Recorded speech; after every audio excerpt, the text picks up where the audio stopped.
محترم سامعین، اخلاق کا مطلب ہوتا ہے عادتیں۔ عادت اچھی بھی ہوتی ہے اور بری بھی ہوتی ہے۔ بری عادتوں والا انسان، برے اخلاق والا انسان نہ تو اللہ رب العالمین کے نزدیک پسندیدہ ہے اور نہ ہی سماج و معاشرے میں اس کی کوئی حیثیت ہوتی ہے، جبکہ اچھے اخلاق والا انسان، اچھی عادتوں والا انسان اللہ رب العالمین کے نزدیک بھی پسندیدہ ہے اور لوگوں میں بھی اس کی قدر و منزلت ہوتی ہے۔ ایک عام انسان جو مسلمان نہیں ہے، جو دین اسلام کو نہیں مانتا ہے، اس میں اچھے اخلاق بھی ہو سکتے ہیں اور برے اخلاق بھی ہو سکتے ہیں، لیکن جو مسلمان ہے، صاحب ایمان ہے، اس کے اندر برے اخلاق ہونے کا کوئی تصور ہی نہیں۔ مومن اور مسلمان کے اخلاق کا اچھا ہونا، اس کے اخلاق کا بہترین ہونا لازم اور ضروری ہے، اس لیے کہ مسلمان ایک ایسے دین کو مانتا ہے جس دین میں اخلاق و کردار کی بہتری پر ابھارا گیا ہے۔ دین اسلام میں جس طرح سے اللہ رب العالمین سے تعلق پر زور دیا گیا ہے،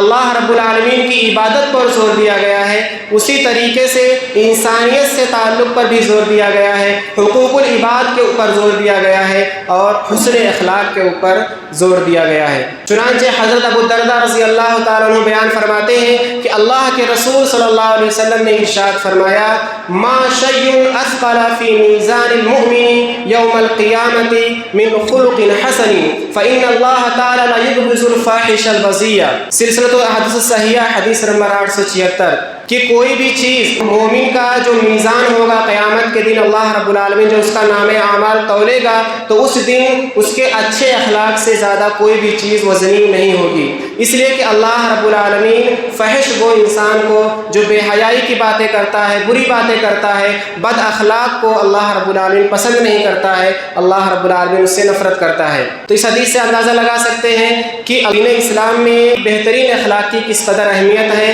اور اللہ رب العالمین بہترین اخلاق کو کس قدر پسند فرماتا ہے۔ اسی طریقے سے حضرت ابو ہریرہ رضی اللہ تعالیٰ عنہ بیان فرماتے ہیں، جو کہ ترمذی شریف کی روایت ہے کہ سئل رسول اللہ صلی اللہ علیہ وسلم عن اکثر ما يدخل الناس الجنة قال تقوى اللہ وحسن الخلق، کہ اللہ کے رسول صلی اللہ علیہ وسلم سے سوال کیا گیا کہ کس چیز کی بنیاد پر، وہ کون سی چیز ہے جس کی بنیاد پر سب سے زیادہ لوگ جنت میں داخل ہوں گے، تو اللہ کے رسول صلی اللہ علیہ وسلم نے جواب دیا کہ وہ اللہ رب العالمین کا تقوی ہے اور بہترین اخلاق ہے۔ تو اس حدیث میں اللہ کے رسول صلی اللہ علیہ وسلم نے حقوق اللہ اور حقوق العباد کو اکٹھا جوڑ دیا کہ جس طریقے سے اللہ رب العالمین کے حق کو ادا کرنا ضروری ہے، اللہ رب العالمین سے ڈرنا ضروری ہے، اللہ رب العالمین کی محبت، اس کا تقوی ضروری ہے، اس کی عبادت ضروری ہے، اسی طریقے سے مومن کے اندر انسانیت بھی ہونا چاہیے، حقوق العباد بھی اس کے اندر ہونا چاہیے، بہترین اخلاق، کیونکہ دونوں ہونا لازم ہے۔ اگر آدمی شرک سے بچتا ہے، کفر سے بچتا ہے، اللہ رب العالمین کا حق ادا کرتا ہے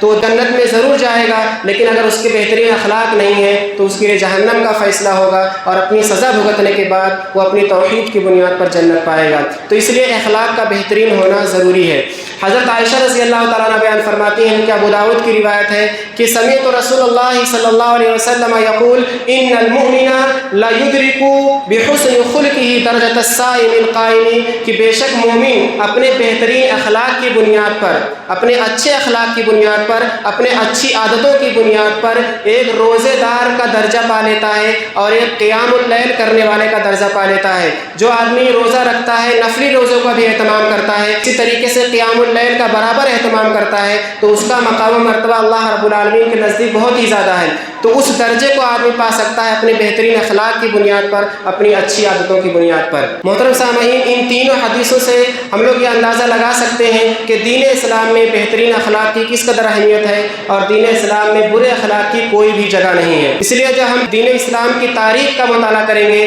تو معلوم ہوگا کہ دین اسلام کی نشر و اشاعت میں، دین اسلام کے کونے کونے تک پہنچنے میں، دنیا میں عام ہونے میں اسی بہترین اخلاق کا ہی سب سے زیادہ رول رہا ہے۔ اسی بہترین اخلاق کی بنیاد پر ہی دین اسلام اپنی حقیقت کو منواتا ہے اور دنیا کے کونے کونے میں پہنچتا ہے اور عام ہوتا ہے۔ اس لیے جو شخص اس دین اسلام کو لے کر آیا، یعنی ہمارے نبی جناب محمد رسول اللہ صلی اللہ علیہ وسلم، جب ہم ان کی زندگی کا مطالعہ کرتے ہیں، ان کی زندگی کے بارے میں پڑھتے ہیں، تو معلوم ہوتا ہے کہ نبی بنائے جانے سے پہلے بھی اور نبی بنائے جانے کے بعد بھی آپ کے اندر کسی بھی قسم کی کوئی بری عادت، کوئی برے اخلاق آپ کے اندر نہیں تھے، بلکہ آپ اخلاق و کردار کے بالکل اعلیٰ مقام پر فائز تھے، آپ عظیم اخلاق کے مالک تھے۔ اور اس بات کی گواہی خود اللہ رب العالمین نے دی سورہ قلم کے اندر۔ اللہ رب العالمین ارشاد فرماتا ہے وَإِنَّكَ لَعَلَىٰ خُلُقٍ عَظِيمٍ، کہ بے شک آپ عظیم اخلاق کے مالک ہیں۔ یعنی اللہ رب العالمین گواہی دے رہا ہے کہ میرا نبی جناب محمد رسول اللہ صلی اللہ علیہ وسلم کے اندر کسی بھی قسم کی کوئی بری عادت نہیں ہے، آپ کے اندر کوئی برا اخلاق نہیں ہے، بلکہ آپ ہر اعتبار سے اعلیٰ اخلاق پر فائز ہیں۔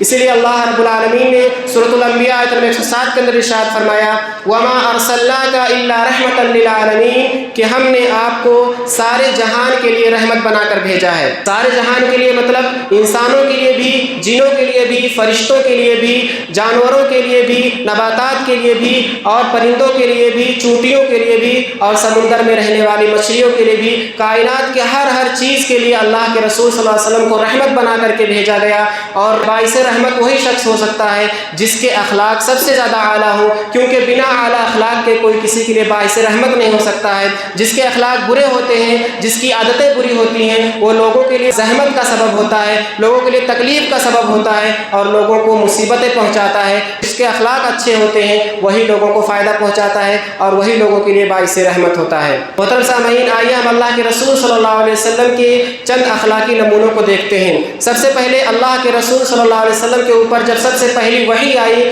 تو اس واقعے کو ہم دیکھتے ہیں کہ اللہ کے رسول صلی اللہ علیہ وسلم جب اپنی 40 سال کی عمر کو پہنچنے والے تھے تو آپ کو تنہائی پسند ہو جاتی ہے، اور آپ غار حرا میں جا کر کے کئی دنوں تک وہاں اللہ رب العالمین کی عبادت کرتے ہیں۔ اسی دوران حضرت جبریل علیہ السلام اللہ کے رسول صلی اللہ علیہ وسلم کے پاس آتے ہیں، اللہ رب العالمین کی طرف سے وحی لے کر آتے ہیں۔ تو اس واقعے کو بخاری و مسلم کے اندر بیان کیا گیا ہے۔ اللہ کے رسول صلی اللہ علیہ وسلم فرماتے ہیں کہ فرشتہ میرے پاس آیا اور اس نے مجھے زور سے دبایا، اس نے کہا اے محمد پڑھیے۔ میں نے کہا کہ میں پڑھا ہوا نہیں ہوں، مجھے پڑھنا نہیں آتا ہے۔ تو اللہ کے رسول فرماتے ہیں کہ فرشتے نے مجھے دوبارہ زور سے دبایا اور کہا اے محمد پڑھیے۔ تو میں نے کہا کہ مجھے پڑھنا نہیں آتا، میں پڑھا ہوا نہیں ہوں۔ اس بات سن کر فرشتے نے تیسری مرتبہ اور زور سے دبایا اور مجھ سے کہا محمد اقرأ بسم ربک الذی خلق، کہ آپ اپنے اس رب کے نام سے پڑھیے جس نے پیدا کیا، خلق الانسان من علق، جس نے انسان کو خون کے لوتھڑے سے پیدا کیا، اقرأ وربک الاکرم، آپ پڑھیے، آپ کا رب بہت ہی زیادہ معزز ہے، الذی علم بالقلم، جس نے قلم کے ذریعے سکھلایا،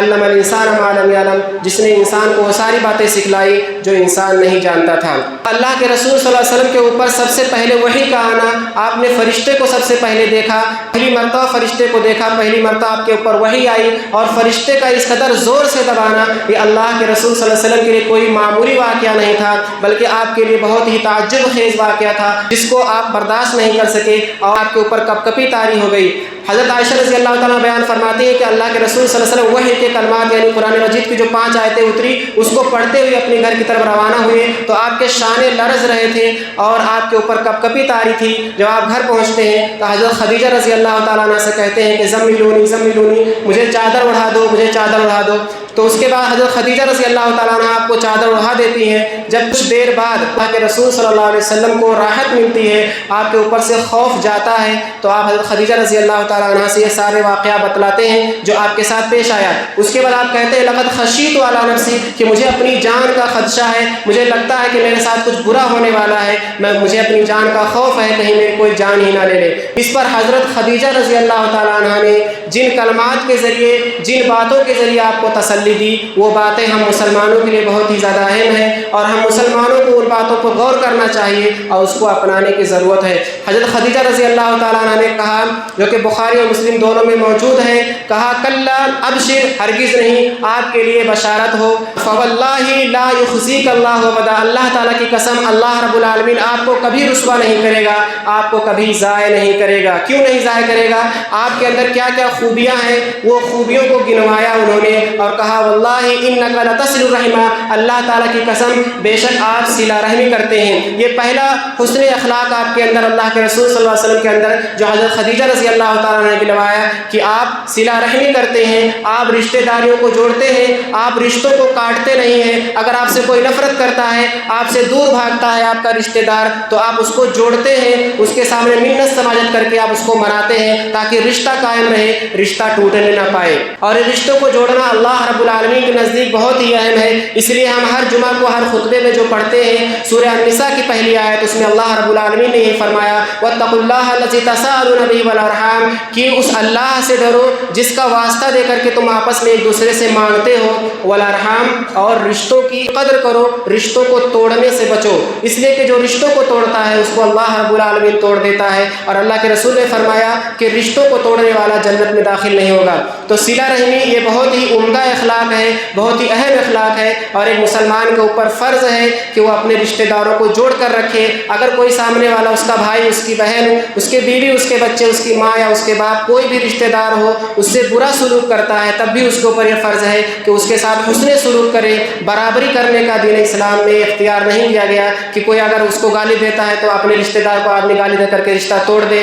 اور سوچے کہ میں نے برابری کر دیا ہے، میں نے زیادتی نہیں کی ہے۔ یہ بھی زیادتی دین اسلام میں تصور کیا گیا ہے کہ اگر کوئی رشتہ توڑتا ہے آپ اس کے ساتھ برابری کر کے توڑتے ہیں، تب بھی آپ کو اچھا نہیں مانا گیا بلکہ اس کو برا ہی کہا گیا ہے، بلکہ آپ اپنی طرف سے آدمی کو کوشش کرنا ہے کہ رشتہ جڑا رہے۔ اور دوسری تسلی جو حضرت خدیجہ رضی اللہ تعالیٰ عنہ نے اللہ کے رسول صلی اللہ علیہ وسلم کو دی، وَتَصْدُقُ الْحَدِيثَ، کہ آپ ہمیشہ سچ بولتے ہیں، کوئی بھی معاملہ ہو، دین کا معاملہ ہو، دنیا کا معاملہ ہو، اللہ رب العالمین کے تعلق سے ہو یا تجارت کے تعلق سے ہو، آپس میں دوستوں کے تعلق سے ہو، کوئی بھی وہ آپ کبھی بھی جھوٹ بولتے نہیں ہیں، نہ مذاق میں جھوٹ بولتے ہیں اور نہ ہی کسی کو دھوکہ دینے کے لیے جھوٹ بولتے ہیں، نہ اپنا کام نکالنے کے لیے جھوٹ بولتے ہیں، گویا کہ جھوٹ سے آپ ہمیشہ بچتے ہیں، آپ کی عادت ہے کہ آپ ہمیشہ سچ کا ساتھ دیتے ہیں اور سچ ہی بولتے ہیں۔ تو یہ بھی بہت ہی اہم اخلاق ہے، بہت عمدہ اخلاق ہے جو ہم مسلمانوں سے بالکل غائب ہے کہ آدمی لوگوں کو دھوکہ دے کر کے اپنا کام نکال لیتا ہے، لوگوں کو جھوٹ بول کر کے اپنا کام نکال لیتا ہے، اپنی تجارت میں، اپنے معاملات میں، اپنے رشتوں میں اور اپنے دوستیوں میں، اپنے ہنسی مذاق میں آدمی جھوٹ بولتے رہتا ہے اور جھوٹ سے اپنا کام چلاتا ہے، جبکہ ہمیشہ سچ بولنا ایک مومن پر، ایک مسلمان پر فرض ہے اور یہ بہت ہی بہترین اخلاق ہے۔ اور تیسرا جو اخلاق حضرت خدیجہ رضی اللہ تعالیٰ عنہ نے اللہ کے رسول کا بتلایا کہ وَتَحْمِلُ الْكَلَّةَ، کہ آپ بے کسوں کا بوجھ اٹھاتے ہیں، جو بے کس ہے، جو بے بس ہے، جو بے سہارا ہے، جو اپنا کام نہیں کر سکتے ہیں، بے بس ہے، آپ ان کا بوجھ اٹھاتے ہیں، آپ ان کی مدد کرتے ہیں۔ تو معلوم ہوا کہ بے کسوں کی مدد کرنا، بے سہاروں کا سہارا بننا، جو مجبور ہے ان کے کام آنا، یہ بہت ہی اہم اخلاق ہے جو اللہ کے رسول صلی اللہ علیہ وسلم کے اندر موجود تھا۔ اس کے بعد چوتھا اخلاق جو حضرت خدیجہ نے گنوایا کہ وَتَكْسِبُ الْمَعْدُومَ، کہ جو کما نہیں سکتے ہیں، جو غریب و مسکین ہیں، آپ ان کو کما کر دیتے ہیں۔ یعنی آپ کماتے ہیں تو صرف اپنے لیے نہیں کماتے، یہ نہیں سوچتے کہ اللہ رب العالمین مجھے پیسے دے رہا ہے، مجھے دولت دے رہا ہے تو اس پر صرف میرا ادھیکار ہے، اس پر صرف میرا حق ہے، میں بینک بیلنس کروں گا، میں گھر پہ گھر بناتے چلے جاؤں گا، میں بلڈنگیں تعمیر کرتے چلے جاؤں گا،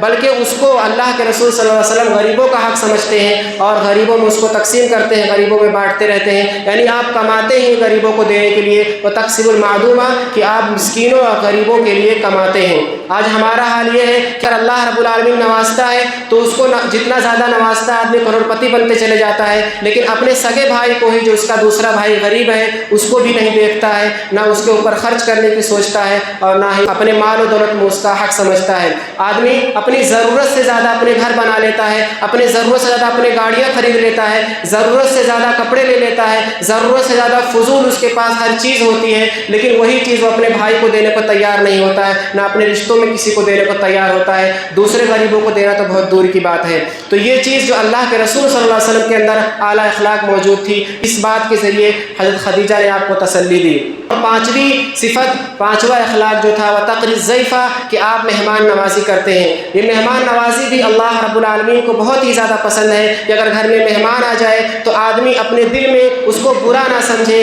آدمی کو دل پر بوجھ نہ گزرے، آدمی کو تکلیف نہ محسوس ہو کہ میرے گھر میں کوئی آ گیا ہے، اب اس کو کھلانا پڑے گا، اس کے لیے انتظام کرنا پڑے گا، اس کو کھانا پانی دینا پڑے گا، اس کے لیے رہنے کا انتظام کرنا پڑے گا۔ اگر آدمی کے دل پہ یہ تکلیف گزر جاتی ہے، اس کو بوجھ محسوس ہونے لگ جاتا ہے تو یہ بات اللہ رب العالمین کو بہت ہی زیادہ ناپسند ہے۔ اللہ رب العالمین کو یہ چیز پسند ہے کہ اگر اس کے گھر میں کوئی مہمان آ جائے تو آدمی خوش ہو جائے اور وہ سوچے کہ اللہ تعالیٰ کی دی ہوئی نعمت، اللہ تعالیٰ کا دیا ہوا مال اب میں کسی کے اوپر خرچ کرنے والا ہوں تاکہ میرا رب راضی ہو جائے اور مجھے اور زیادہ نوازے۔ تو مہمان نوازی کرنا یہ اللہ رب العالمین کو بہت ہی زیادہ پسند ہے۔ اس کے بعد چھٹی صفت جو حضرت خدیجہ نے بتلائی کہ وہ تعین علی نوائب الحق کی، کہ آپ حق کے معاملات میں مدد کرتے ہیں، یعنی اگر کوئی حق کی بات ہوتی ہے جو غلط نہیں ہے، جو باطل نہیں ہے، تو آپ اس کا ساتھ دیتے ہیں۔ گویا کہ حق کے ساتھ آپ کھڑے ہو جاتے ہیں اور باطل کا ساتھ نہیں دیتے، ظلم کا ساتھ نہیں دیتے ہیں، بلکہ جو حق پر ہے اس کا ساتھ دیتے ہیں۔ اور یہ صفت بھی بہت ہی زیادہ اہم ہے جو آج کل ہمارے اندر سے بالکل غائب ہے، کہ ہم لوگ جو برا ہوتا ہے، جو ظلم کرتا ہے، اسی کے ساتھ کھڑے ہو جاتے ہیں، اس کی طاقت سے، اس کے روب سے، اس کے دبدبے سے ڈرتے ہیں، اس کے مال و دولت سے ڈرتے ہیں۔ جو پیسے والا ہے لیکن وہ ظالم ہے، وہ پیسے والا ہے لیکن روب والا ہے، اس کا عہدہ ہے، تو آدمی اسی کے ساتھ کھڑا ہوتا ہے۔ لیکن ایک مظلوم جو حق پر ہے، جو پیسے والا نہیں ہے، جو اپنا کام نہیں نکال سکتا ہے، تو اس کا کوئی سہارا بننے کو تیار نہیں، اس کا کوئی ساتھ دینے کو تیار نہیں، اگرچہ ہم کو معلوم ہے کہ وہ حق پر ہے۔ تو اللہ کے رسول کی یہی صفت تھی کہ آپ کو معلوم تھا کہ جو حق پر ہے، تو اگرچہ وہ روب والا نہیں ہے، اگرچہ اس کا عہدہ و منصب نہیں ہے، اگرچہ وہ پیسے والا نہیں ہے، لیکن آپ اسی کی مدد کرتے تھے جس کے بارے میں جانتے تھے کہ وہ حق پر ہے۔ تو یہ 6 صفات جن کے ذریعے حضرت خدیجہ رضی اللہ تعالیٰ عنہ نے آپ کو تسلی دی، اس میں سے کوئی بھی ایک صفت ایسی نہیں ہے جو حقوق اللہ کے تعلق سے ہو، وہ ساری صفات ایسی ہیں جو حقوق العباد کے تعلق سے ہے۔ حضرت خدیجہ رضی اللہ تعالیٰ عنہ نے ان ساری صفات کے ذریعے آپ کو تسلی دی کہ آپ کے اندر انسانیت ہے، آپ حقوق العباد کو پورا کرتے ہیں، آپ بندوں کے کام آتے ہیں، آپ بندوں کا سہارا ہیں، اور جو بندوں کا سہارا بنتا ہے، جو حقوق العباد پورا کرتا ہے، جس کے اندر انسانیت ہے، اس کو اللہ رب العالمین ضائع نہیں کرے گا، اس کو اللہ رسوا نہیں کرے گا، اس کو اللہ برباد نہیں کر سکتا ہے۔ تو ہم اور آپ اگر چاہتے ہیں کہ اللہ رب العالمین ہمیں دنیا میں ذلیل و خوار نہ کرے، ہمیں رسوا نہ کرے، ہمیں یوں ہی تنہا بے یار مددگار نہ چھوڑے، تو ہمارے اوپر یہ لازم ہے کہ ہم انسانیت اپنے اندر پیدا کریں، اللہ رب العالمین کے بندوں کے کام آئے، اللہ رب العالمین کے بندوں کا سہارا بنے، اور ان کے لیے ظلم و ستم کا سبب نہ بنے، ان کے لیے پریشانی کا سبب نہ بنے، ان کو ستانے کا، ان کو مارنے کا، ان کو مجبور کرنے کا سبب نہ بنے، بلکہ ان کو خوش کرنے کا سبب بنے، ان کے لیے تسلی کا سبب بنے، ان کو راحت پہنچانے کا سبب بنے۔ تو یہ 6 صفات اگر ہم اپنے اندر پیدا کرتے ہیں تو گویا کہ ہمارے اندر اعلیٰ اخلاق آ جاتے ہیں، اور اللہ رب العالمین ہم سے خوش ہوگا، اور اللہ رب العالمین کبھی بھی ہم کو تنہا نہیں چھوڑے گا۔ اسی طریقے سے اللہ کے رسول صلی اللہ علیہ وسلم کے عمدہ اخلاق میں سے ایک سخاوت بھی ہے۔ حضرت جابر بن عبداللہ رضی اللہ تعالیٰ عنہ بیان فرماتے ہیں کہ ما سئل رسول اللہ صلی اللہ علیہ وسلم شیئا قط فقال لا، بخاری مسلم کی روایت ہے کہ اللہ کے رسول صلی اللہ علیہ وسلم سے کبھی بھی کوئی چیز نہیں مانگا گیا جس میں آپ نے نہ کہا ہو، یعنی کوئی سائل اگر آپ کے پاس آیا اور آپ کے پاس وہ چیز موجود ہے تو آپ نے اس کو منع نہیں کیا، آپ نے اپنے دروازے سے اس کو لوٹایا نہیں، جب بھی جس نے بھی جو بھی مانگا اور آپ کے پاس وہ موجود ہے تو آپ نے نہ نہیں کہا بلکہ اس کو دے دیا۔ یہ سخاوت کا اعلیٰ درجہ ہے کہ آدمی اپنے بارے میں نہیں سوچ رہا ہے، اگر کوئی مانگنے والا آ گیا اور اس کے پاس موقع پر وہ چیز موجود ہے تو اس کو دے دیا۔ دل اتنا سخی ہوتا ہے، دل اتنا بے نیاز ہوتا ہے، اللہ رب العالمین پر اس قدر بھروسہ ہوتا ہے کہ اگر میں اللہ کے بندے کے کام آ گیا تو اللہ تعالیٰ میری مدد کرے گا اور مجھے اللہ رب العالمین ضائع نہیں کرے گا۔ اسی طریقے سے اللہ کے رسول صلی اللہ علیہ وسلم کے عمدہ اخلاق میں سے ایک یہ بھی ہے کہ اللہ کے رسول صلی اللہ علیہ وسلم تواضع اور خاکساری آپ کے اندر بہت ہی زیادہ تھی۔ تواضع اور خاکساری کا مطلب ہوتا ہے کہ انسان انسانیت کے حد میں رہے، اگر وہ اللہ کا بندہ ہے تو اللہ کا بندہ بن کر کے رہے۔ ایسا نہیں کہ اگر اللہ رب العالمین نے مال و دولت سے نواز دیا، اللہ رب العالمین نے عہدہ منصب سے نواز دیا، اللہ رب العالمین نے خوبصورتی سے نواز دیا، اللہ رب العالمین نے بڑھا چڑھا کر دے دیا، تو آدمی تن کر کے چلنے لگ جائے، دوسروں کو حقیر سمجھنے لگ جائے اور دوسروں سے اکڑ کر کے بات کرے، ترچھی نگاہ سے دیکھے اور لوگوں کو اپنے سے کمتر سمجھے، حقیر سمجھے، تو یہ چیز تکبر ہے، یہ غرور ہے جو اللہ کو پسند نہیں۔ اور اللہ کے رسول صلی اللہ علیہ وسلم کے اندر یہی صفت تھی کہ آپ اتنے عظیم انسان، کائنات کے سب سے افضل انسان، سارے بنی آدم کے سردار، لیکن پھر بھی آپ کے اندر تواضع اور خاکساری بہت ہی زیادہ تھی کہ آپ ذرہ برابر تکبر نہیں کرتے تھے۔ اسی کے تعلق سے حضرت عبداللہ بن عباس رضی اللہ تعالیٰ بیان فرماتے ہیں، سلسلۃ الاحادیث الصحیحہ کے اندر یہ روایت ہے، حدیث نمبر 2125، کان رسول اللہ صلی اللہ علیہ وسلم یجلس علی الارض ویأکل علی الارض ویعتقل الشاة ویجیب دعوت المملوک علی خبز الشعیر، کہ اللہ کے رسول صلی اللہ علیہ وسلم زمین پر ہی بیٹھا کرتے تھے، اللہ کے رسول صلی اللہ علیہ وسلم زمین پر ہی کھایا کرتے تھے، اللہ کے رسول صلی اللہ علیہ وسلم بکریوں کو باندھا کرتے تھے. بکری باندھنا چرواہوں کی اس عرب میں کوئی اہمیت نہیں تھی, کوئی آدمی عزت کی نگاہ سے نہیں دیکھتا تھا, لیکن اللہ کے رسول صلی اللہ علیہ وسلم اس کو بھی حقیر نہیں سمجھتے تھے. آپ بکریاں باندھتے تھے, ایسا نہیں سمجھتے تھے کہ میں بکری باندھوں گا, بکری چراؤں گا تو لوگ مجھے حقیر سمجھیں گے, ذلیل سمجھیں گے. آپ اس کو بھی اہمیت دیتے تھے. تو گویا کہ حضرت عبداللہ ابن عباس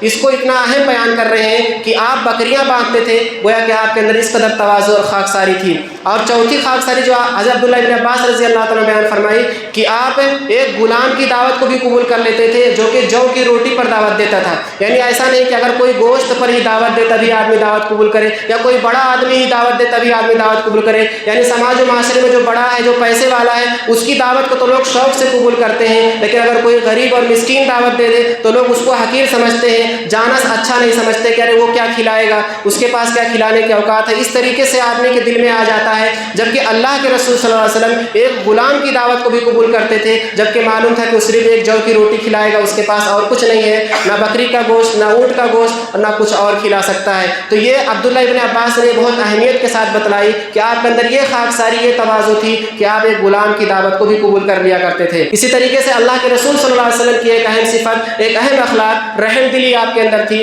اللہ رب العالمین سورہ آل عمران آیت نمبر 159 کے اندر ارشاد فرماتا ہے, فَبِمَا رَحْمَةٍ مِّنَ اللَّهِ لِنْتَ لَهُمْ وَلَوْ كُنْتَ فَظًّا غَلِيظَ الْقَلْبِ لَانفَضُّوا مِنْ حَوْلِكَ, کہ اللہ رب العالمین کی رحمت کی بنیاد پر آپ ان کے لیے نرم ہیں. اگر آپ سخت دل ہوتے, آپ کا دل سخت ہوتا, آپ سخت مزاج ہوتے تو یہ لوگ آپ کے ارد گرد سے چھٹ جاتے. یعنی یہ صحابہ کرام جو معمولی تھے, جو غلام تھے, جو چرواہے تھے, جو کمزور لوگ آپ سے آ کر جڑ رہے ہیں, آپ کے پاس آ کر بیٹھ رہے ہیں, اگر آپ نرم دل نہ ہوتے, آپ سخت دل ہوتے, آپ کا مزاج سخت ہوتا تو یہ آپ کے ارد گرد بیٹھنے کی ہمت نہیں کر سکتے, بلکہ یہ آپ لوگوں سے چھٹ جاتے. لیکن یہ اللہ تعالیٰ کی رحمت ہے کہ آپ نرم دل ہیں, اس لیے لوگ آپ سے جڑ رہے ہیں اور آپ کے پاس آ کر بیٹھ رہے ہیں. تو اسی نرمی کی ایک مثال ہے کہ مسجد نبوی کے اندر ایک عربی, ایک دیہاتی اس زمانے میں ایسے جن کو زیادہ سمجھ نہیں ہوتی تھی کہ کہاں اچھی, کون سی جگہ اچھی ہے, کون سی جگہ بری ہے, تو دیہاتی آ کر مسجد میں پیشاب کرنے لگ جاتا ہے. صحابہ کرام دیکھتے ہیں تو پیشاب کے دوران اس کو مارنے کے لیے دوڑتے ہیں, اس کو ڈانٹنے لگ جاتے ہیں. تو اللہ کے رسول صلی اللہ علیہ وسلم کہتے ہیں کہ رک جاؤ, اس کو پیشاب کر لینے دو. اس کے بعد اللہ کے رسول صلی اللہ علیہ وسلم پیشاب کر لینے کے بعد اس کے اوپر پانی ڈلوا دیتے ہیں. گویا کہ اللہ کے رسول کی یہ رحمت ہے, اللہ کے رسول کی نرم دلی ہے. اگر ہم میں سے کوئی انسان رہے اور ہمارے دور میں ایسا ہو جائے تو کوئی بھی آدمی اس کو برداشت نہیں کر سکتا ہے کہ ہمارے گھر میں یا ہمارے گھر کے سامنے یا ہمارے آنگن میں یا ہمارے راستے پر بھی اگر ایسا کوئی کر دے گا تو آدمی کو یہ برداشت نہیں ہوگا. تو اللہ کے رسول کی یہ رحم دلی اور یہ نرمی ہے, جس نرمی کی بنیاد پر, جس رحم دلی کی بنیاد پر لوگ ایمان قبول کرتے تھے اور آپ سے جڑتے تھے. اللہ کے رسول صلی اللہ علیہ وسلم کی ایک عظیم اخلاق یہ بھی ہے کہ آپ عفو درگزر سے کام لیتے تھے, آپ بہت ہی بردبار تھے. حضرت انس رضی اللہ تعالیٰ بیان فرماتے ہیں کہ ہم اللہ کے رسول صلی اللہ علیہ وسلم کے ساتھ, میں اور اللہ کے رسول صلی اللہ علیہ وسلم کہیں جا رہے تھے اور آپ کے اوپر ایک نجرانی چادر تھی, کنارہ تھا وہ بہت ہی موٹا تھا. اللہ کے رسول صلی اللہ علیہ وسلم وہ چادر اوڑھے ہوئے تھے. اتنے میں ایک عربی یعنی دیہاتی آتا ہے اور پیچھے سے اللہ کے رسول صلی اللہ علیہ وسلم کی چادر کو پکڑ کر کھینچتا ہے, اور وہ چادر کا جو کنارہ موٹا تھا اس کی وجہ سے اللہ کے رسول کے گردن پر نشان پڑ جاتا ہے. اس کے بعد وہ کہتا ہے کہ اے محمد مجھے اس مال میں سے دو جو اللہ رب العالمین نے تم کو نوازا ہے. اللہ کے رسول اس کی طرف پلٹ کر دیکھتے ہیں اور مسکرانے لگ جاتے ہیں, اور اس کے بعد اپنے صحابہ کرام کو حکم دیتے ہیں اس کو مال و دولت سے نواز دیا جائے. تو یہ اللہ کے رسول صلی اللہ علیہ وسلم کا عفو درگزر تھا کہ اگر آپ کے ساتھ سختی کی گئی, آپ کے گلوں کو دبایا گیا, لیکن پھر بھی آپ نے اس کو اف تک نہیں کہا اور آپ نے اس کو ڈانٹا ڈپٹا نہیں, بلکہ آپ نے اس کو ہنس کر کے اس کا سامنا کیا, اس کو درگزر کر دیا. اسی طریقے سے حضرت عائشہ رضی اللہ تعالیٰ عنہ بیان فرماتی ہیں کہ کچھ یہودی اللہ کے رسول صلی اللہ علیہ وسلم کے پاس آئے اور انہوں نے کہا السلام علیکم, یعنی محمد تمہارے اوپر موت ہو. تو حضرت عائشہ رضی اللہ تعالیٰ عنہ بیان فرماتی ہیں کہ میں ان کے کلمات کو سمجھ گئی کہ وہ اللہ کے رسول کو بد دعا دے رہے ہیں, تو میں نے جواب میں کہا کہ علیکم السلام واللعنہ, کہ تم پر موت ہو اور تم پر لعنت بھی ہو. تو اللہ کے رسول صلی اللہ علیہ وسلم نے فرمایا کہ عائشہ ٹھہر جاؤ, اس لیے کہ اللہ رب العالمین ہر چیز میں نرمی کو پسند کرتا ہے اور تم نے زیادتی کر دی. تو عائشہ رضی اللہ تعالیٰ عنہ کہتی ہے کہ اللہ کے رسول کیا آپ نے نہیں سنا کہ یہودیوں نے کیا کہا ہے, انہوں نے آپ کو بد دعا دی ہے. تو اللہ کے رسول نے کہا کہ تم نے نہیں سنا کہ میں نے کیا کہا ہے, میں نے وعلیکم کہا ہے, یعنی میں نے ان کے کلمات کو ان کو لوٹا دیا, میں نے ان کے ساتھ کوئی زیادتی نہیں کی. تو گویا کہ اللہ کے رسول صلی اللہ علیہ وسلم کے یہ سب اعلیٰ اخلاق تھے جو آپ کے اندر پائے جاتے تھے، جس کی بنیاد پر دین اسلام پھیلتے چلا گیا اور صحابہ کرام آپ سے جڑتے چلے گئے۔ اس کے علاوہ اللہ کے رسول کے اندر بہت سارے اخلاق تھے اور ساری برائیاں، جھوٹ، غیبت، چغلی، حسد، کینہ، کپٹ، لڑائی جھگڑا، گالی گلوچ، ہر قسم کی برائیوں سے اللہ کے رسول صلی اللہ علیہ وسلم پاک تھے۔ آج ہم مسلمانوں کا حال یہ ہے کہ یا تو ہم رب العالمین کے ساتھ اخلاق سے پیش نہیں آتے، یعنی ہم شرک کرتے ہیں، کفر کرتے ہیں، اللہ رب العالمین کا حق ہی ادا نہیں کرتے، اور ایسے مسلمان پائے جاتے ہیں جو شرک کرتے ہیں، پھر بات چیت میں انسانیت میں اعلیٰ اخلاق دکھاتے ہیں اور لوگ ان سے متاثر ہوتے ہیں، سوچتے ہیں کہ یہ لوگ بہت اچھے ہیں اور بہت ہی اخلاق والے ہیں۔ تو اس اخلاق کی اللہ رب العالمین کے نزدیک کوئی اہمیت نہیں۔ جب آپ اللہ رب العالمین کے حق کو ہی ادا نہیں کرتے، اللہ رب العالمین کے ساتھ بہترین اخلاق کے ساتھ پیش نہیں آتے کہ جس اللہ نے آپ کو پیدا کیا ہے، جس اللہ نے آپ کو کھلایا پلایا، جو اللہ آپ کو مارتا ہے، جلاتا ہے، جس کا سارا حق ہے تمہارے اوپر، جب اس کا حق آپ ادا نہیں کرتے، اس کے ساتھ اس کو چھوڑ کر کے دوسرے کے دربار پر جاتے ہیں، پیر پرستی کرتے ہیں، بزرگ پرستی کرتے ہیں، شرک کرتے ہیں، تو گویا کہ آپ کے اندر دوسرے دنیاوی اخلاق ہے، تو اس اخلاق کی کوئی اہمیت نہیں۔ جب تک آپ اللہ رب العالمین کے ساتھ بہترین اخلاق سے پیش نہیں آئیں گے، تب تک انسانیت والے اخلاق کی کوئی اہمیت نہیں ہوگی۔ اور کچھ مسلمان ایسے ہیں جو شرک سے بچتے ہیں اور اپنے آپ کو سمجھتے ہیں کہ ہم صحیح عقیدے والے ہیں، شرک نہیں کرتے ہیں، کفر نہیں کرتے ہیں اور صرف اللہ کی عبادت کرتے ہیں، تو ان کے اندر انسانیت والے اخلاق کی کوئی بھی چیز نہیں پائی جاتی ہے۔ جھوٹ بولتے ہیں، سچ سے دور رہتے ہیں، غیبت کرتے ہیں، چغلی کرتے ہیں، حسد کرتے ہیں، لڑائی جھگڑا، گالی گلوچ، یعنی غرض کہ دنیاوی جتنی بھی اخلاق ہونا چاہیے انسانیت والے، وہ سارے اخلاق نہیں پائے جاتے ہیں۔ تو دونوں ہی مسلمان پیچھے ہیں، دونوں کو ہی راہ راست پر آنے کی ضرورت ہے۔ جو اللہ رب العالمین کے حق میں اخلاق سے دور ہیں، ان کو شرک و کفر سے بچنے کی ضرورت ہے۔ جو شرک سے بچ کر کے اللہ رب العالمین کی عبادت تو کرتے ہیں لیکن انسانیت والے اخلاق ان کے اندر نہیں ہے، ان کو انسانیت والے اخلاق پیدا کرنے کی ضرورت ہے، تبھی جا کر کے آدمی سچا پکا مسلمان بنے گا اور اس سے لوگ متاثر ہوں گے اور دین اسلام کو پسند کریں گے۔ آخر میں اللہ رب العالمین سے دعا ہے کہ اللہ رب العالمین ہمیں اللہ کے رسول صلی اللہ علیہ وسلم کی زندگی کو بہترین نمونہ سمجھتے ہوئے اس کو اپنانے کی توفیق عطا فرمائے، اللہ کے رسول صلی اللہ علیہ وسلم کے اخلاق و کردار کو اپنی زندگیوں میں شامل کرنے کی توفیق عطا فرمائے۔ اللہ رب العالمین ہمیں شرک سے، کفر سے، بدعتوں سے بچائے۔ اللہ رب العالمین ہمیں انسانیت کے اعلیٰ اخلاق پر فائز کرے، آمین۔